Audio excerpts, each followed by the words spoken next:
আসসালামু আলাইকুম। প্রিয় দর্শক, অন্য মঞ্চের আলাপচারিতায় আপনাদের সকলকে আমন্ত্রণ জানাচ্ছি। জানেন, বর্তমানে বাংলাদেশে সফররত শাহির শামসাদ মির্জা, তিনি হচ্ছেন একজন জেনারেল, পাকিস্তানের জেনারেল, যৌথ বাহিনীর চেয়ারম্যান। অর্থাৎ পাকিস্তানে যে তিনটি বাহিনী রয়েছে, স্থল, নৌ এবং বিমান, এই তিন বাহিনীর সাথে যিনি কোঅর্ডিনেট করেন তার নাম হচ্ছে শাহির শামসাদ মির্জা।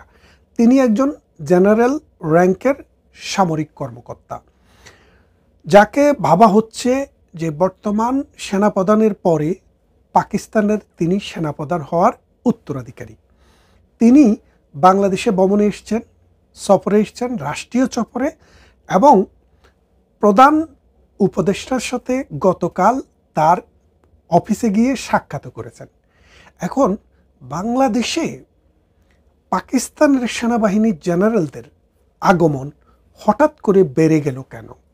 এই বেড়ে যাওয়ার পিছনে বাংলাদেশের ভবিষ্যৎ কোন দিকে যাচ্ছে সেটা আসলে নির্ভর করছে কিনা।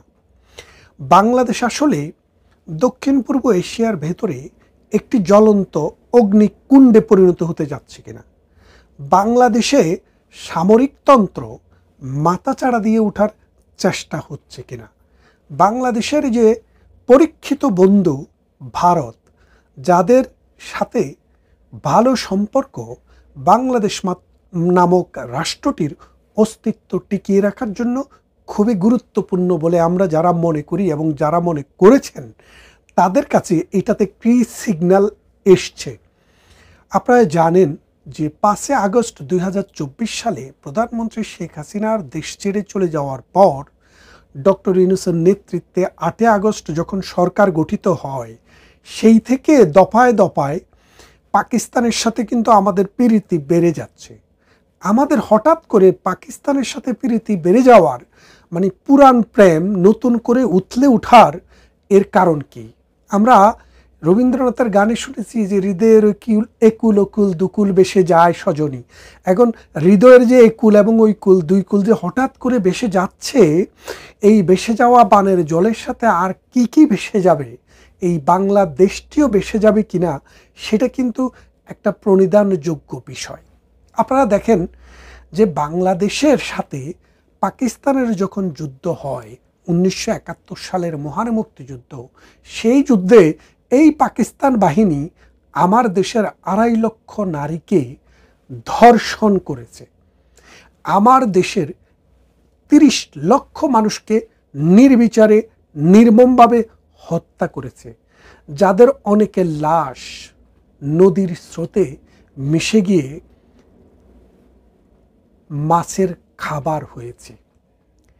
আমার দেশের 1 কোটি মানুষ, লিটারালি 1 কোটি মানুষ দেশান্তরিত হয়ে ভারতে আশ্রয় গ্রহণ করেছে। আমার দেশের অসংখ্য হিন্দুকে, হিন্দু নারীকে এবং হিন্দু পরিবারকে বাড়িঘর সব কিছু জ্বালিয়ে দিয়ে দেশ ছাড়তে বাধ্য করেছে। আমার দেশে এমন কোনো গ্রাম, মহল্লা, পাড়া নেই যেইখানে এই হায়না বাহিনী আক্রমণ করেনি। আর তাদের সাথে সহযোগিতা করেছে কারা? আল-বদর, আল-শামস, শান্তি বাহিনী, রাজাকার, জামাতে ইসলামী, নেজামে ইসলামী এবং মুসলিম লীগ।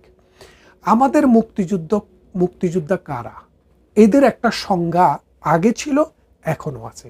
সাম্প্রতিক মুক্তিযোদ্ধা বিষয়ক যে উপদেষ্টা আছেন, তিনি বলেছেন এখনো মুক্তিযোদ্ধার সংজ্ঞা হচ্ছে যারা আল-বদর, আল-শামস, নেজামে ইসলাম, মুসলিম লীগ, জামাতে ইসলামী, শান্তি কমিটি এবং পাকিস্তান বাহিনীর বিরুদ্ধে যুদ্ধ করেছে, তারাই হলো মুক্তিযোদ্ধা। তার মানে এই বাংলাদেশটি গঠিত হয়েছে জামাতে ইসলামের বিরুদ্ধে যুদ্ধ করে।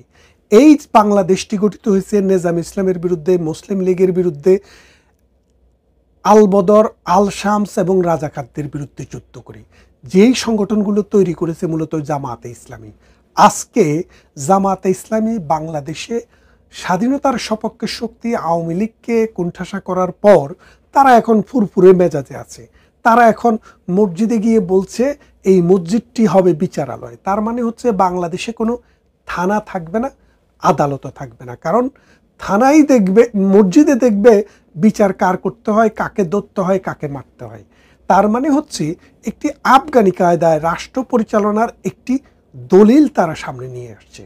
তার বিনিময়ে এই পাকিস্তানকেই তাদের দরকার, কারণ আফগানিস্তানেও তালেবানি সরকার প্রতিষ্ঠার পেছনে পাকিস্তানের বড় ভূমিকা। আজকে যদিও তালেবানদের সাথে তাদের যুদ্ধ অবস্থা, কিন্তু মূলত এই পাকিস্তানে কিন্তু তালেবানদের জন্ম দিয়েছে, এই পাকিস্তানে তালেবানদেরকে খাইয়েছে, এই পাকিস্তানে তালেবানদেরকে ট্রেনিং দিয়ে, অস্ত্র দিয়ে আমেরিকার বিরুদ্ধে, কখনো রাশিয়ার বিরুদ্ধে, কখনো পশ্চিমাদের বিরুদ্ধে যুদ্ধ করিয়ে সেখানে একটি তালেবানি রাষ্ট্র কায়েম করেছে। এই সেনাবাহিনী ছিল, পাকিস্তানের সেনাবাহিনী ছিল মূলত নাটের গুরু। আজকে এই সেনাবাহিনী বাংলাদেশে আনাগোনা করছে। এই সেনাবাহিনীকে বাংলাদেশে আনাগোনা করতে দেওয়ার পিছনের যেই সব কারণ, সেই কারণগুলো কিন্তু একটু খতিয়ে দেখেন। প্রথমে ডক্টর ইউনূস আসার পরে কি করলেন? বললেন যে পাকিস্তান থেকে যে জাহাজ আসে, সেই জাহাজ এখন থেকে আর তল্লাশি করতে হবে না। আমরা 1971 সালের মহান মুক্তিযুদ্ধের পর, স্বাধীনতার পর, যেহেতু পাকিস্তান একটি জঙ্গি রাষ্ট্র, জঙ্গি প্রোডাকশন করে সারা বিশ্বে, এবং সারা বিশ্বের বিদ্রোহীদেরকে উস্কে দেয়, এবং একটা রাষ্ট্রের স্থিতিশীলতা, শান্তি রক্ষার ক্ষেত্রে যেই সব শক্তি কাজ করে তাদের সহযোগী হিসেবে পাকিস্তান কাজ করে, অস্ত্র দেয়। সেই জন্য বাংলাদেশে একটি আইন ছিল, সে আইনটি হচ্ছে পাকিস্তানের কোনো জাহাজ যদি বাংলাদেশের বন্দরে নোঙ্গর করে, চিটাগংয়ে বা অন্য কোনো বন্দরে, তাদেরকে 2 বার চেক করতে হবে। 2 বার চেক করার পরে তারপরে ছাড়পত্র দেওয়া হবে। ডক্টর ইউনূস আসার প্রথম সপ্তাহেই পাকিস্তানের কোনো জাহাজ বাংলাদেশে আসলে সেটার জন্য কোনো চেক করতে হবে না বলে নোটিশ দিলেন। তারপরে কি করলেন? পাকিস্তানের যে সাথে একটি চুক্তি করলেন। চুক্তিটি কি? যে পাকিস্তানের লোকেরা, যে ডিপ্লোম্যাটিক লোকেরা অথবা সেনানিবাসের লোকেরা যখন বাংলাদেশে আসে, বাংলাদেশে আসার সময় তাদেরকে ভিসা নিয়ে আসতে হয়। ডক্টর ইউনূস কী করলেন? বলে দিলেন যে এখন থেকে পাকিস্তান থেকে ডিপ্লোম্যাটিক করে কোনো মানুষ আসতে চাইলে তাদের আর ভিসা লাগবে না, পোর্ট অ্যারাইভাল। তো এখন এই সেনাবাহিনীর লোকেরাও ওই ডিপ্লোম্যাটিক পাসপোর্ট নিয়ে তারা কিন্তু এখন পোর্ট অ্যারাইভালে বাংলাদেশে চলে আসছেন। মামার বাড়িতে আসতে তো ভিসা লাগে না, কারো অনুমোদনও লাগে না। এখন পাকিস্তান বাংলাদেশকে তাদের মামার বাড়িতে পরিণত করেছে। পাকিস্তানের সাথে বাংলাদেশের সচিব লেভেলে, মন্ত্রী লেভেলে অনেক মিটিং হয়েছে, দেন দরবার হয়েছে। সর্বশেষ গতকাল এই পাকিস্তানের শাহির শামসাদ মির্জা, তাদের জেনারেল, বাংলাদেশে ভ্রমণ করতে এসছে। এখন এই ভিজিটটিতে ভারত কি বার্তা পেল? ভারত কি বার্তা পেল এবং ভারতের পজিশন কি? আপনারা যদি ভারতের টিভি, রেডিও, নিউজ মিডিয়া একটু খোঁজ করে দেখেন, তারা প্রকাশ্যে বলছে যে বাংলাদেশে পাকিস্তানের যে জেনারেল ভিজিট করছে, এর মূল কারণ হচ্ছে ভারতকে হুমকি দেওয়া, বাংলাদেশের ভূখণ্ডকে ব্যবহার করে ভারতের উপরে হামলা চালানো, এবং বাংলাদেশের সাথে ভারতের যে 7টি স্টেটের বর্ডার রয়েছে, সেই বর্ডারগুলোতে বিশৃঙ্খলা সৃষ্টি করা, এবং ভারতে যে বিচ্ছিন্নতাবাদী গ্রুপসমূহ রয়েছে, নাগাল্যান্ড, মিজোরাম, আসাম, ত্রিপুরায়, এইসব বিদ্রোহীদেরকে অস্ত্র সরবরাহ করার পথ অনুসন্ধান করা। অর্থাৎ বাংলাদেশে যখন পাকিস্তানের মিলিটারি বাহিনী, পাকিস্তানের গোয়েন্দা বাহিনী বর্ডার অঞ্চলে যখন ঘুরে বেড়ায়, তখন আপনি বুঝবেন তাদের মূল উদ্দেশ্যটি হচ্ছে ভারতকে অস্থিতিশীল করা, অশান্ত করা, ভারতের গেরিলাদের বা জঙ্গিদের বিরুদ্ধে, জঙ্গিদের কাছে অস্ত্র সরবরাহ করা। এই কাজটি ভারতের আইএস করে, পাকিস্তানের আইএস বাহিনী করে থাকে। এখন আজকে বাংলাদেশ যে অবস্থায় আছে, আপনি যদি দেখেন গত 53 বছরে পাকিস্তান থেকে যখন আমরা আলাদা হয়ে রাষ্ট্র হয়ে বাংলাদেশ রাষ্ট্র জন্মগ্রহণ হয়, তখন থেকে যদি 53 বছর দেখেন, 53 বছরে বাংলাদেশ পাকিস্তানকে মাথাপিছু আয়ে $1000 ছাড়িয়ে গেছে। বাংলাদেশ পাকিস্তানের থেকে জীবনমান উন্নত হয়েছে।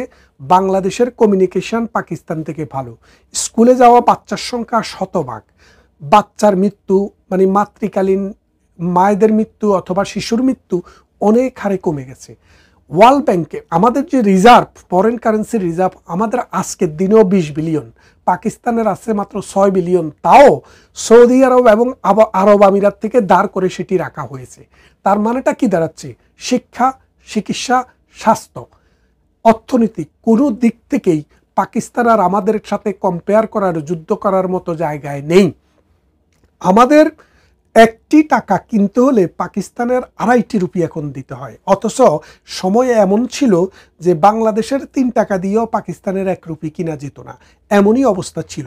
আজকে সেটা রিভার্স হয়ে গেছে। সে রিভার্স হয়ে আমরা যখন উন্নতির দিকে যাচ্ছিলাম, ডক্টর ইউনূস এসে বাংলাদেশকে আবার ভিক্ষার সাজি হাতে দিয়ে দিচ্ছে। পাকিস্তানিদেরকে গণহারে এদেশে আনছে, বিভিন্ন লেভেলের পাকিস্তানিদেরকে এনে বাংলাদেশে মিলিটেন্ট গ্রুপকে সোচ্চার করছে। কারণ ডক্টর ইউনূস বুঝতে পারছে এখনও বাংলাদেশে একক দল হিসাবে বাংলাদেশ আওয়ামী লীগের চাইতে বেশি সমর্থন কারো নেই। অর্থাৎ বাংলাদেশ আওয়ামী লীগের চাইতে, বাংলাদেশ আওয়ামী লীগকে যদি ধরেন আপনি 35 থেকে 40%, এর বাইরে কোনো দলের 25% সমর্থনও এককভাবে বাংলাদেশে নেই। তাইলে এই আওয়ামী লীগ যেই কোনো সময়ে বিদ্রোহ করবে, এই আওয়ামী লীগ যেই কোনো সময়ে মাঠ দখল করবে, এই আওয়ামী লীগ যদি একটি সুষ্ঠু নির্বাচন হয় সেই নির্বাচনে বাংলাদেশের ক্ষমতায় আসবে।